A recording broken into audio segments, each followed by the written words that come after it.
Ô lac, l'année à peine a fini sa carrière et, près des flots chéris qu'elle devait revoir, regarde, je viens seul m'asseoir. C'est terrible, je ne peux pas continuer ce poème, tellement ça me prend aux tripes. Celui qui a écrit ça, il s'appelait Alfred. Ah, c'était un poète parce que, vous savez, les poètes, ils s'adressent aux choses comme si c'était des gens. Ô lac, qu'il dit. Allez-vous, comme des mortels, parler à un lac? On va vous prendre pour un louf, pour un œuf, pour un maboule, un trois quarts son. Mais les poètes, ils peuvent faire ça, ils ont la permission. Ô lac, l'année à peine a fini sa carrière. Quel rythme là-dedans, on dirait du rock. Attention, quand il dit l'année a fini sa carrière, il ne veut pas parler d'une carrière de Pierre de France, d'Écosine ou de Gobertange. Il veut simplement dire que l'année est terminée. Enfin, mais s'il avait dit l'année est terminée, mais ça aurait été plat, n'est-ce pas? Toute la poésie aurait foutu le camp. Ô lac, l'année à peine a fini sa carrière et, près des flots chéris qu'elle devait revoir, ici on se rend compte qu'il y a quelque chose qui ne va plus, que le ménage allait sur une fesse, qu'elle lui a renvoyé ses lettres et qu'il est tout seul, et il traduit si bien cette solitude dans ses vers. Regarde, je viens seul m'asseoir sur cette pierre où tu la vis s'asseoir. Il a une mémoire, ce garçon-là, une mémoire d'éléphant. Il se souvient exactement de l'endroit où était la pierre. Il ne nous dit pas si elle était ronde, carrée ou rectangulaire. Vous savez pourquoi? C'est pour nous faire rêver.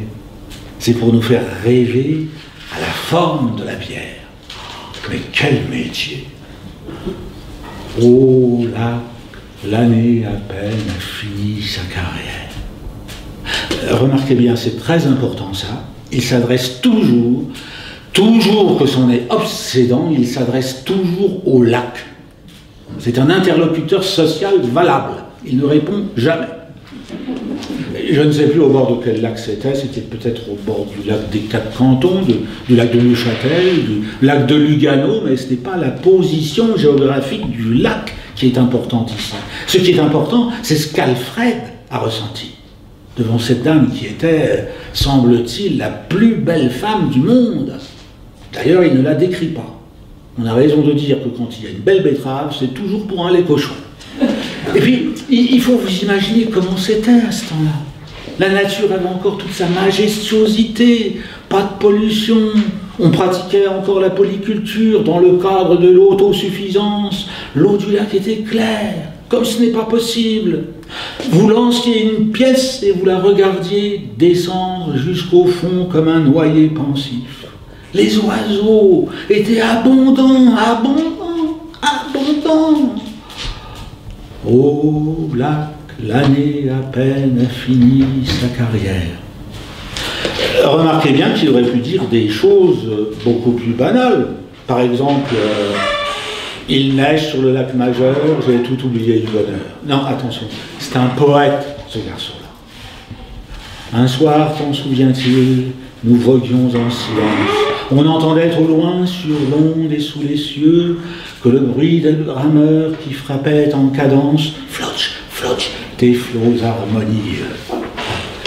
Je ne sais plus au bord de quel lac c'était, mais bien sincèrement, là, entre quatre yeux, barbe à barbe, que ce soit au bord d'un lac suisse, français ou italien, québécois ou belge en l'occurrence, ce n'est quand même pas cela qui est le plus important.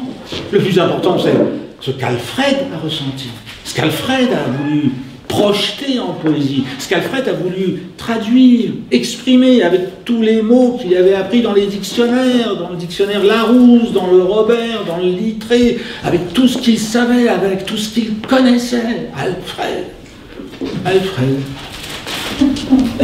Mon Dieu Seigneur, mais ce n'est pas Alfred qui s'appelait, c'est Alphonse. Oh, ça lui fait... Eh bien, c'est une plume d'ange. Mais rassurez-vous, je ne vous demande pas de me croire, je ne vous demande plus. Pourtant, écoutez encore une fois, une dernière fois mon histoire. Une nuit, je faisais un rêve désopilant quand je fus réveillé par un frisson de l'air. J'ouvre les yeux, que vois-je? Dans l'obscurité de la chambre, des myriades d'étincelles. Elles s'en allaient rejoindre par tourbillonnement magnétique un point situé devant mon lit. Rapidement, de l'accumulation de ces flocons aimantés, phosphorescents, un corps se constituait.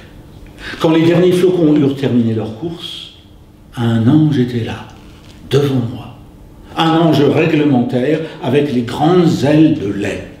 Comme une flèche d'un carquois, de son épaule, il tire une plume, il me l'attend et il me dit « C'est une plume d'ange, je te la donne. Montre-la autour de toi. Qu'un seul humain te croie et ce monde malheureux s'ouvrira au monde de la joie. Qu'un seul humain te croie avec ta plume d'ange. Adieu et souviens-toi, la foi est plus belle que Dieu. » Et l'ange disparut, laissant la plume entre mes doigts. Dans le noir, je restais longtemps, illuminé, grelottant d'extase, lissant la plume, la respirant. En ce temps-là, je vivais pour les seins somptueux d'une passion néfaste.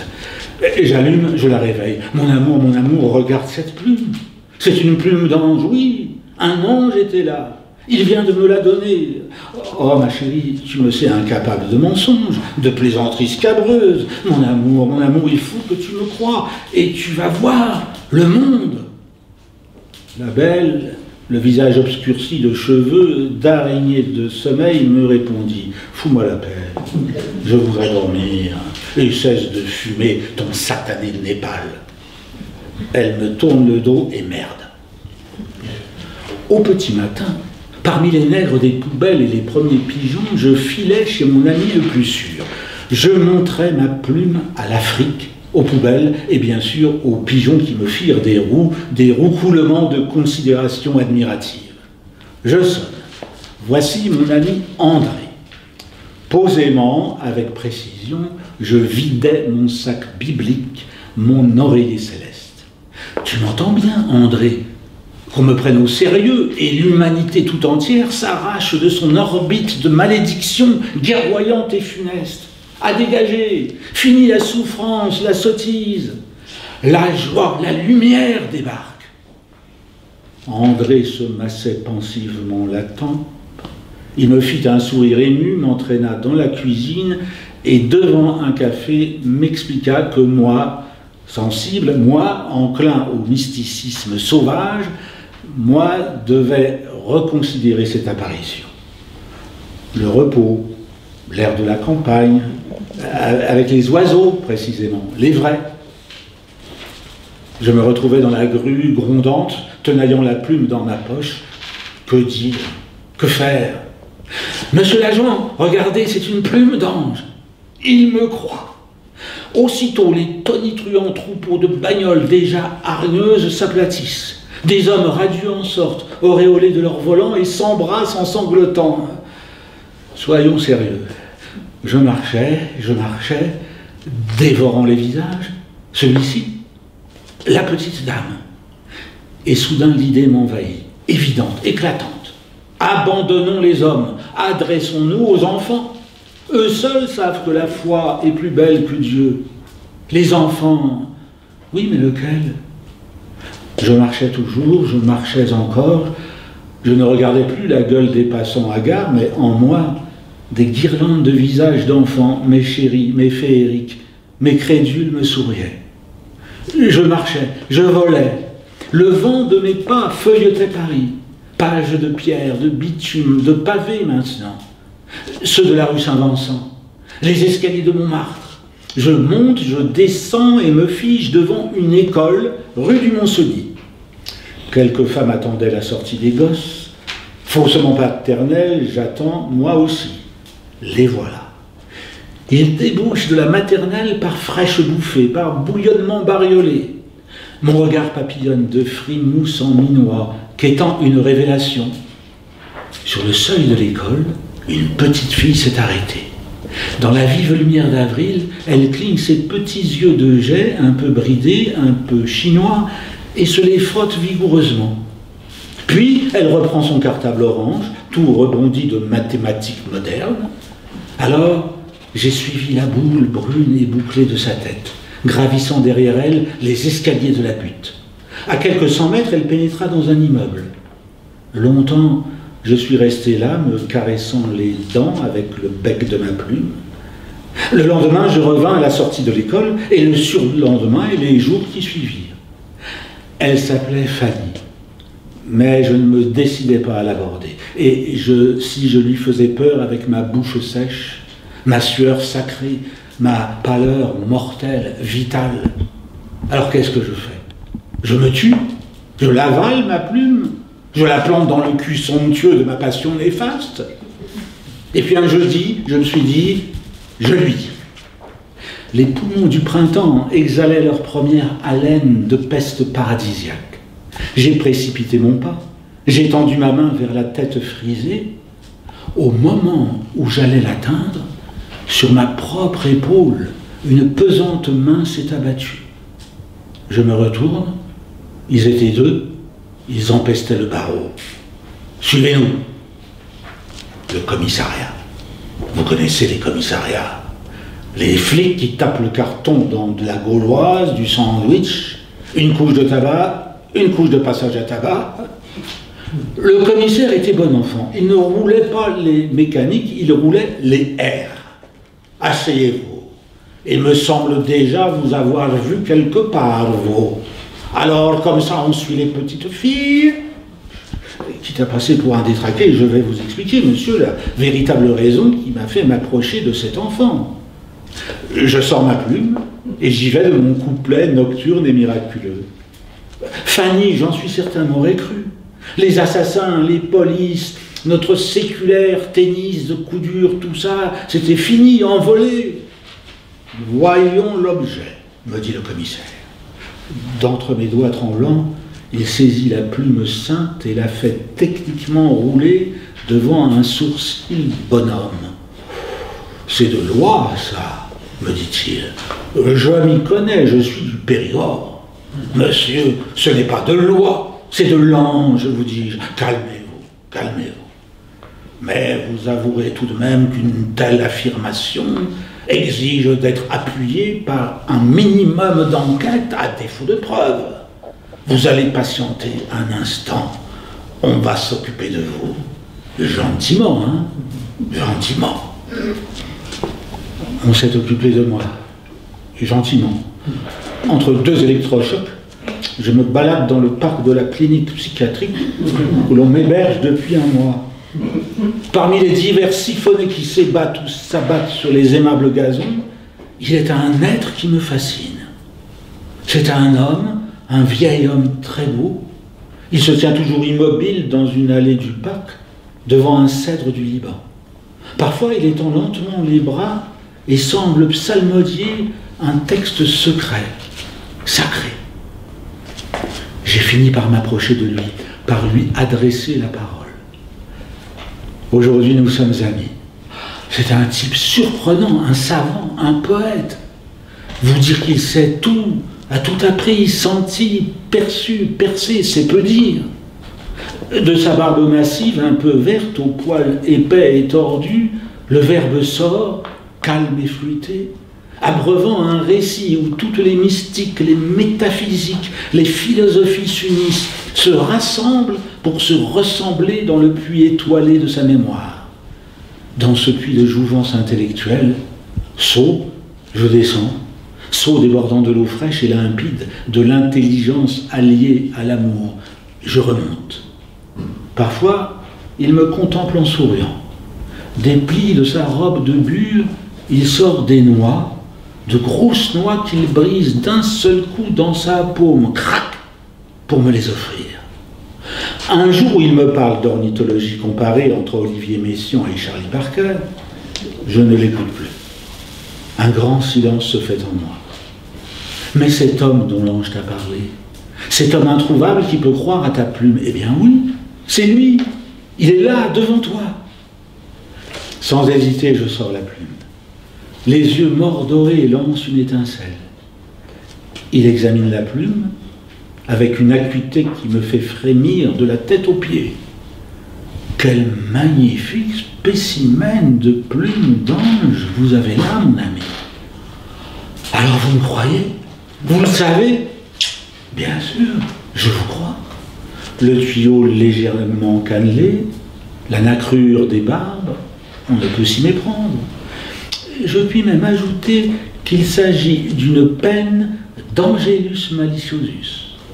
Mais alors, puisqu'il est dit qu'un homme me croyant, le monde est sauvé. Je vous arrête, ami, je ne suis pas un homme. Vous n'êtes pas un homme? Nullement. Je suis un noyé. Vous vous êtes noyé? Non. Je suis un noyé. L'arbre. Je suis un arbre. Il y eut un frisson de l'air. Se détachant de la cime du grand cèdre, un oiseau est venu se poser sur l'épaule du vieillard, et je crus reconnaître, miniaturisé, l'ange malicieux qui m'avait visité. Tous les trois, l'oiseau, le vieil homme et moi, nous avons ri. Nous avons ri longtemps, longtemps. Le fou rire, quoi. Avant d'avoir connu les chiens noirs du Mexique qui dorment sans rêver, les singes à cul nu, dévoreurs de tropiques, les araignées d'argent au nid truffé de bulles. Je ne voudrais pas crever sans savoir si la lune, sous son faux air de thune, a un côté pointu, si le soleil est froid, si les 4 saisons ne sont vraiment que 4, sans avoir essayé de porter une robe sur les grands boulevards, sans avoir regardé dans un regard d'égout, sans avoir mis mon zob dans des coinceaux bizarres. Je ne voudrais pas finir sans connaître la lèpre, ou les 7 maladies qu'on attrape là-bas.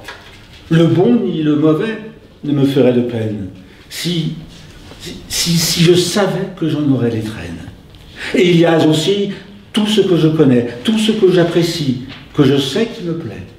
Le fond vert de la mer, où valsent les brins d'algues, sur le sable ondulé, l'herbe grillée de juin, la terre qui craquelle, l'odeur des conifères, et les baisers de sel, que ceci, que cela, la belle, que voilà, mon ourson Ursula. Je ne voudrais pas crever avant d'avoir usé sa bouche avec ma bouche, son corps avec mes mains, le reste avec mes yeux. J'en dis pas plus, faut bien rester révérencieux. Je ne voudrais pas mourir sans qu'on ait inventé les roses éternelles, la journée de 2 heures, la mer à la montagne à la mer, la fin de la douleur, les journaux en couleur, tous les enfants contents, et tant de trucs encore qui dorment dans les crânes des géniaux ingénieurs, des jardiniers joviaux, des soucieux socialistes, des urbains urbanistes et des pensifs penseurs. Tant de choses à voir et à entendre, tant de temps à attendre, à chercher dans le noir.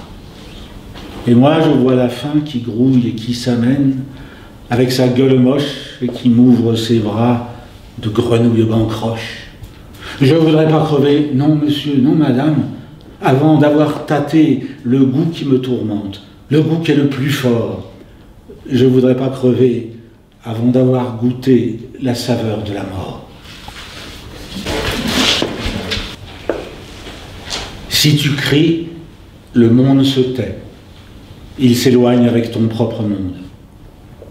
Donne toujours plus que tu ne peux reprendre et oublie. Telle est la voie sacrée qui convertit l'aiguillon en fleur, arrondit l'éclair. La foudre n'a qu'une maison, elle a plusieurs sentiers. Maison qui s'exauce, sentier sans miettes. Petite pluie réjouit le feuillage et passe sans se nommer. Nous pourrions être des chiens commandés par des serpents ou taire ce que nous sommes. Le soir se libère du marteau, l'homme reste enchaîné à son cœur. L'oiseau sous terre chante le deuil sur la terre. Vous seul, folle feuille, remplissez votre vie. Un brin d'allumette suffit à enflammer la plage où vient mourir un livre. L'arbre de plein vent est solitaire. L'étreinte du vent l'est plus encore. comme l'incurieuse vérité serait exsangue, s'il n'y avait pas ce brisant de rougeur au loin, où ne sont point gravés le doute et le dit du présent. Nous avançons, abandonnant toute parole en nous le promettant.